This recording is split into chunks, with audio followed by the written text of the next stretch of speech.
में। अब भैया बाबू लोग खेते से जब काम कई के निपटो ना त दोपहरिया में पियाजी का पकौड़ी और चाय अगर मिल जात हमें त बहुते मजा आवत खाए में। लाओ दादा हाली से पियाजिया उखाड़ ले आ लइका चली बनवाई खूब चुटुक के पकौड़ी और चाय। कैसे बनी रे बहनी कैसे बनी पियाजी का पकौड़ी कैसे बनी पियाजी का पकौड़ी कैसे बनी। ऐसे बनी हो बनी ऐसे बनी ऐसे बनी हो बनी ऐसे बनी हरी धनिया मिर्चा डाल के पकौड़ी ऐसे बनी। हाय टुनक टुनक टुन टुन्ना भाजी के है गे मुन्ना टुनक टुनक टुन टुन्ना भाजी के है गे मुन्ना भैया नाचे डीजे पे पड़ोसी के है गे टुन्ना भैया नाचे डीजे पे पड़ोसी के काटे चुन्ना। हाय टुनक टुनक टुन टुन्ना भाजी के है गे मुन्ना।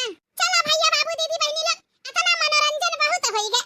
अब लाई चले पियाजी का पाता का पकौड़ी बनवाई गरमा गरम और ओकरे बाद वही कड़कड़ाती दोपहरिया में पकौड़ी चाय ओकरे बाद खाई बहुत नीक लागत है। पतहिया या पतहिया का हुआ अम्मा का गहरावत बाटू हिया दुल्हन यह देखाओ अपने खेते से ताजा ताजा हरा हरा प्याज लेके आए बाटी और पाता भी बाटे तो हमार मन कहत बाटे कि दोपहरिया में यह प्याज का पाता का पकौड़ी बना डारा अच्छा है बहुत बढ़िया लागत है। अरे अम्मा तू तो हमरा मुंह का बात छीन लिया तहियो बहुत मन कहत रहा हमरा पकौड़ी सकौड़ी खाए का लेकिन का है ना अम्मा कि डर के नाते कहे नहीं अब कहबो कि लहिया सरसैया है गे बाटे खेतवा में त मटकी बौराई गई बाटी एक वजह से अम्मा कहे नहीं।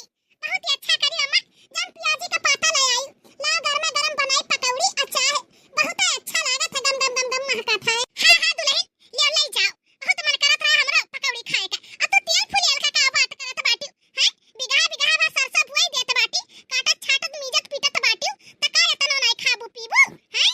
ई देखा भैया बाबू लोग हमरा बूढ़ा के हां कब बने तो ज्यादा मन साई जात ही अब भैया चीजिया हमरे सब कहे हुए कि हमरे सबका मन करत था खाए का त बूढ़ा पट्टे जवाब देती अरे लहिया सरसैया होई गे बाटे खेतवा में देख के बलबल आई गई मटकू पूरी पकौड़ी छाने का तोरे लाला पड़ गई।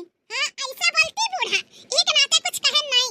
अब बूढ़ा का जब जीव कहिस खाए का ना त खुदा कलकलाने गई लेके आए पियाजी का पाता लाओ भैया बाबू लोग यही बहाना बूढ़ा का बनाए के खवाई दे और हमहु खाई ले बहुत मन करत था हमरो खाए का। ठीक है अम्मा लाओ दियो ले चली बनाई मटका दुल्हन हाली हाली पकौड़िया छाना और हम खाई हमरे बहुत जोर से चस्का लाग बाटे पकौड़ी के कहीं तबाटी ऐसा कुरकुरी पकौड़ी अगर मिल जाए हम ना त खाना पानी हम छुई न। अरे अम्मा थोड़ा सब्र करा बनावत बाटी बस थोड़ा सा और कुरकुर हो जाए तब निकारी अब ऐसे कुछ गुजरा निकाल देबे त कहबो कि हमरा नीका नहीं लागत बा। अरे दुल्हन जनता बाटू पुरानिया भाई बाटी एकदम लकड़ी कई देबू त दांते से फुटबा ना करी हैं तनी नरमा रहा त निकारा ताकि खाई ले चार ठू।